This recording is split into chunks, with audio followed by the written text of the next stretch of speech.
con todos.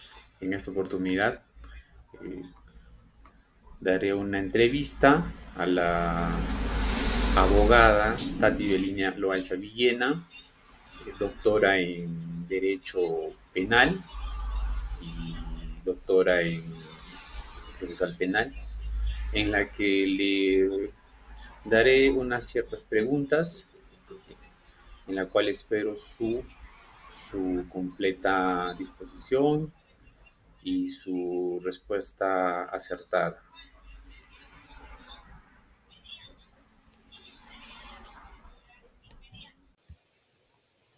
Muy buenas tardes, Eric. Primeramente, muchísimas gracias por la invitación a esta rueda de preguntas.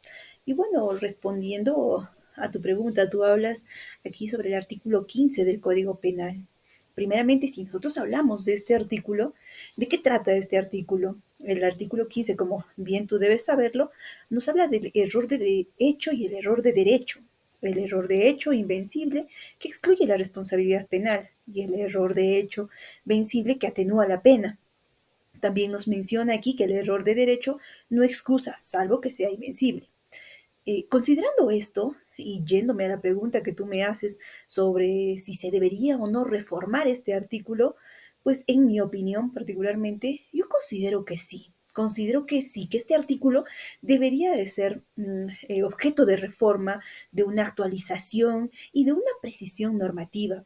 La figura del error de tipo y error de prohibición que regula este artículo, si bien es adecuada en su formulación básica, presenta muchas deficiencias interpretativas.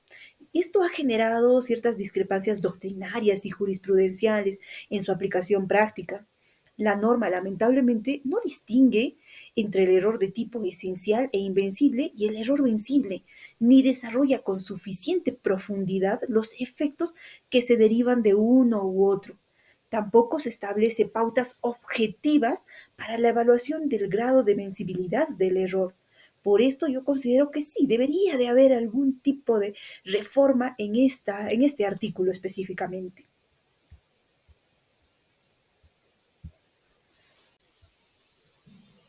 Bueno, tú me preguntas con qué motivos, ¿no? Yo afirmo de repente necesaria esta reforma.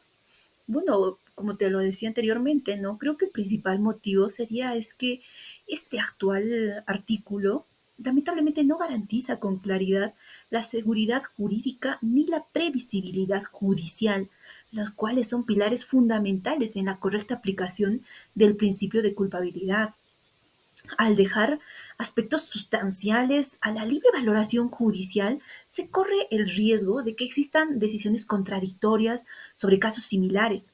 Además, el artículo no contempla con precisión la diferencia entre el error de tipo del que excluye el dolo y el error de prohibición, el que puede excluir o atenuar la culpabilidad. Y esto puede afectar gravemente la determinación de la responsabilidad penal. En la práctica, lamentablemente, muchos jueces, fiscales, defensores presentan dificultades al delimitar los efectos del error según el tipo y el grado, lo cual exige una norma más técnica, estructurada y pedagógica para nuestro sistema judicial peruano. Por ello, yo considero que este artículo sí debería de sufrir ciertas reformas, Eric. Bueno, en mi opinión, Eric, te diría que lamentablemente no en todos los casos. El sistema de determinación de la pena en el Código Penal peruano carece o adolece de cierta rigidez formal y falta de parámetros técnicos claros. Y esto lamentablemente pues da lugar a márgenes excesivamente amplios para la discrecionalidad judicial. Es cierto, existen criterios en el artículo 45 y otros sobre la individualización judicial de la pena, pero no hay un sistema estructurado que permita predecir con claridad cómo se ponderan los atenuantes, los agravantes, las reincidencias o circunstancias específicas del hecho. Y esto pues genera o conlleva a situaciones en las que casos similares reciben penas muy distintas. Esto afecta obviamente el principio de igualdad ante la ley.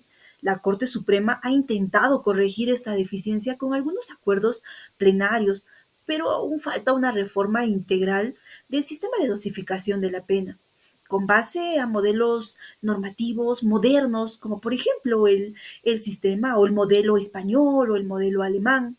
Creo que estos podrían ser buenos ejemplos para poderlos aplicar también en nuestro sistema. A esta pregunta, considero que el uso excesivo y desproporcionado de la prisión preventiva es uno de los problemas más graves del sistema penal peruano actualmente, ¿no? Lamentablemente, la prisión preventiva es una medida excepcional destinada a asegurar el proceso penal y no debería de ser confundida con una pena anticipada, pero sin embargo en la práctica se ha convertido en una medida automática y ya casi que de rutina. Y lamentablemente, pues esto vulnera los derechos de presunción de inocencia, proporcionalidad y legalidad. Esto se debe tal vez un poco a una cultura punitivista, como a la presión mediática y política, que muchas veces pues afecta la independencia del Ministerio Público y el Poder Judicial. Ahora, si bien es cierto, el artículo 268 del Código Procesal Penal establece requisitos claros, como la gravedad del delito, la prognosis de la pena, el peligro procesal. Muchas veces decisiones de prisión preventiva no están suficientemente motivadas y en varios casos hasta se omite valorar las medidas alternativas previstas en el artículo 287 del Código Procesal Penal. En consecuencia a esto, se requiere pues una formación más sólida en garantías procesales para operadores jurídicos, además de una revisión crítica de la aplicación práctica de la medida y sobre todo una política criminal basada en el respeto a los derechos fundamentales, ¿no?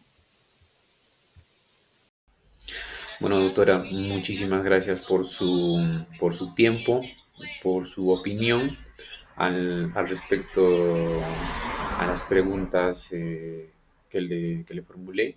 Muchísimas gracias. Hasta otra oportunidad.